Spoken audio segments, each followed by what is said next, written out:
Today we are going to do a drama presentation using Soundscape.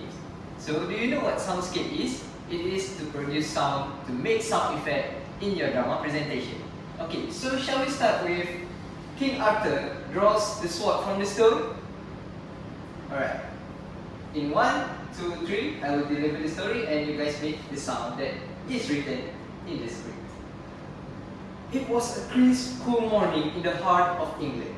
The early sunlight filtered through the trees, a gentle breeze rustled through the leaves. And the sounds of birds chirping filled the air. Chirp, chirp, chirp, chirp, chirp, chirp.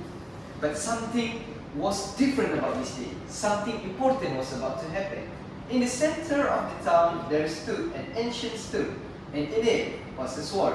Not just any sword, but the legendary Excalibur.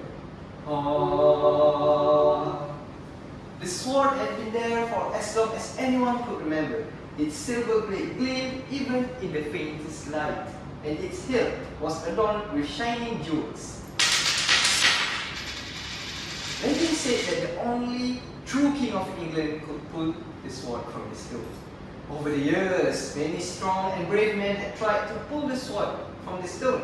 They had tugged and pulled, but the sword never moved an inch.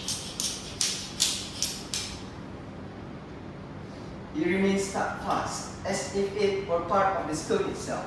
Today, a large crowd had gathered around the stone, knights in shining armor, villagers dressed in simple clothes, and noblemen from distant lands all watched with eager eyes, whispering among themselves.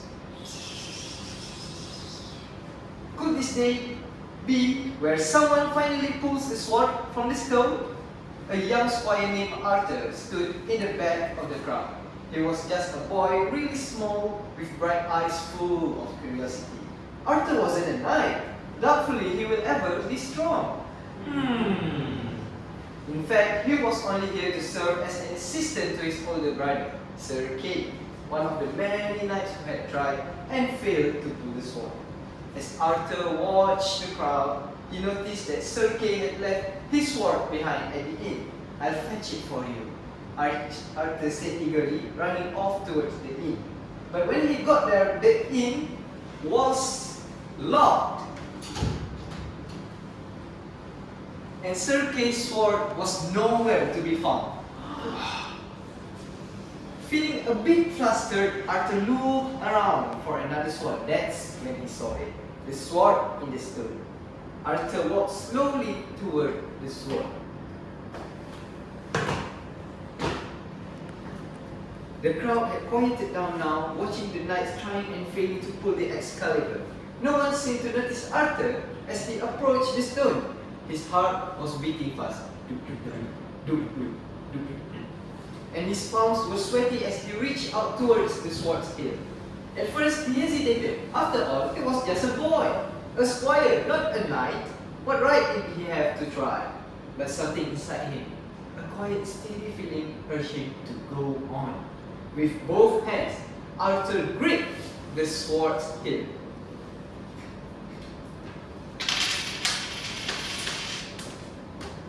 It felt surprisingly light and cold in his hands.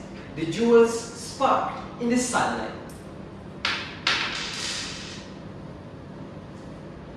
Slowly, he began to pull. At first, nothing happened. The sword didn't budge. Arthur's heart sank. Of course, he thought, he wasn't a knight. Why should the sword move for him? But then he felt it. The sword was moving, just a little enough to give Arthur hope. He pulled harder, and slowly, ever so slowly, the sword began to slide out of the stone. A soft metallic clink echoed through the courtyard as Excalibur rose from the stone, inch by inch. Suddenly, the sun seemed to shine brighter. The sword gleamed, casting a brilliant light over the courtyard. Arthur, still gripping the hilt, felt a strange energy flow through him. He held the sword high above his head, and the crowd gasped in amazement. Arthur successfully drew the Excalibur sword. The sword has been drawn! A voice shouted from the crowd. People rushed forward, gathering around Arthur. They couldn't believe their eyes. This young squire, this boy, had pulled the sword from the stone. Just then, the ground beneath them trembled. It was as though the very earth recognized Arthur's destiny. The leaves on the trees rustled loudly, swirling around the boy who held the sword of kings. Arthur looked around, confused. Why were they all staring at him? He had a man to draw the sword. He just needed one for his brother.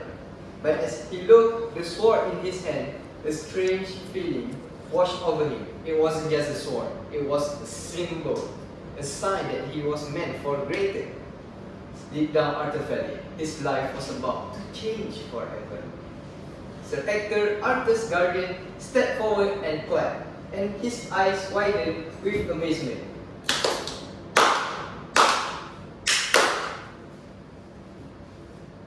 Arthur, he said softly, you've done what no one else could. You are the only one true king of England. Arthur's mouth dropped open. Him, a king. The crowd knelt before him, their heads bowed. Arthur, still holding Excalibur, stood tall, his heart filled with wonder and awe. He wasn't just a boy anymore. He was the King Arthur. Oh, that's the end of the story. That's how you use Soundscape in King Arthur. Thank you.